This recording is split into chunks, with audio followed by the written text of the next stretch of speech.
നമസ്കാരം. ഇവിടെ നമ്മൾ 8 കിലോവാട്ടിന് ഹൈബ്രിഡ് സിസ്റ്റം ചെയ്തിട്ടുണ്ട്. ഇതൊരു കോസ്റ്റൽ ഏരിയ ആണ് നമ്മൾ ചെയ്തേക്കുന്നത്.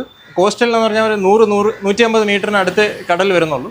ഇവിടെ നമ്മൾ 8 കിലോവാട്ടിന് ഹൈബ്രിഡ് സിസ്റ്റം ചെയ്തിട്ടുണ്ട്. വിത്ത് 100 AH ലിഥിയം അയൺ ബാറ്ററിയാണ്. ദേയുടെ ഇൻവെർട്ടറാണ്, അതുപോലെ ദേയുടെ ബാറ്ററിയാണ്.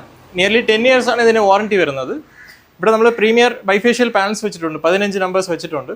അപ്പോൾ ഇതുകൊണ്ടുള്ള ഗുണമെന്ന് പറഞ്ഞാൽ നമുക്ക് നമ്പർ ഓഫ് ബാറ്ററീസ് ഫ്യൂച്ചറിൽ എക്സ്പാൻഷൻ ചെയ്യാൻ പറ്റും.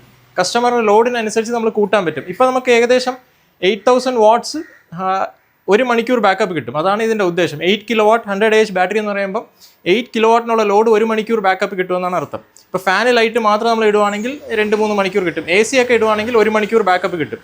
ഇപ്പോൾ നമ്പർ ഓഫ് ബാറ്ററീസ്, ഇപ്പം ഫ്യൂച്ചറിൽ നമ്മൾ നമ്പർ ഓഫ് ACs കൂട്ടണമെന്നുണ്ടെങ്കിൽ നമ്പർ ഓഫ് ബാറ്ററീസ് നമുക്ക് പാരലലിങ് ചെയ്തുകൊണ്ട് പോകാൻ പറ്റും. ഓക്കെ, അതുപോലെ തന്നെ ഈ ഇൻവെർട്ടറിൽ നമുക്ക് അപ് ടു 12 കിലോവാട്ട് വരെ പാനൽസ് ഫ്യൂച്ചറിൽ ആഡ് ചെയ്യാൻ പറ്റും.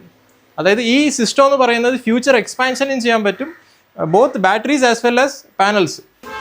സോ ഈ വീട്ടിൽ നമുക്ക് 10,000 to 15,000 മുമ്പത്തെ ബില്ലായിരുന്നു. അപ്പോൾ ഇന്നത്തെ ബില്ല് നോക്കുവാണെങ്കിൽ ഹൈബ്രിഡ് വെച്ചതിന് ശേഷം നിയർലി ഒരു 290, അതായത് 293 റുപ്പീസേ വന്നിട്ടുള്ളൂ. 99% ഓഫ് ദ ബില്ല് നമുക്ക് ഓഫ്സെറ്റ് ചെയ്യാൻ പറ്റും. അതിനൊപ്പം നമുക്ക് ബാറ്ററി ബാക്കപ്പ് കിട്ടും. എപ്പോൾ കറണ്ട് പോയാലും ഫ്യൂച്ചറിൽ നെറ്റ് മീറ്ററിംഗിൽ പ്രശ്നം വന്നാലും നമുക്ക് ബാക്കപ്പ് ഉണ്ടായിരിക്കും. ഈ സിസ്റ്റം എന്ന് പറയുന്നത് എളുപ്പത്തിൽ എക്സ്പാൻഷൻ ചെയ്യാൻ പറ്റും. നോർമൽ ഓൺ ഗ്രിഡ് സിസ്റ്റത്തിനെക്കാളും നിയർലി ഒരു 20-25% എക്സ്ട്രാ കോസ്റ്റ് വരുന്ന സിസ്റ്റമാണ് ഹൈബ്രിഡ് സിസ്റ്റം. ഓക്കെ, അപ്പം ഇതാണ് ഫ്യൂച്ചർ സിസ്റ്റം എന്ന് പറയുന്നത്. കേരളത്തിൽ വരാൻ പോകുന്ന ഓൾറെഡി ഇത് അപ്ലിക്കബിൾ ആണ്. അപ്പോൾ ഇനി ഹൈബ്രിഡ് സിസ്റ്റത്തിൻ്റെ കാലമായിരിക്കും.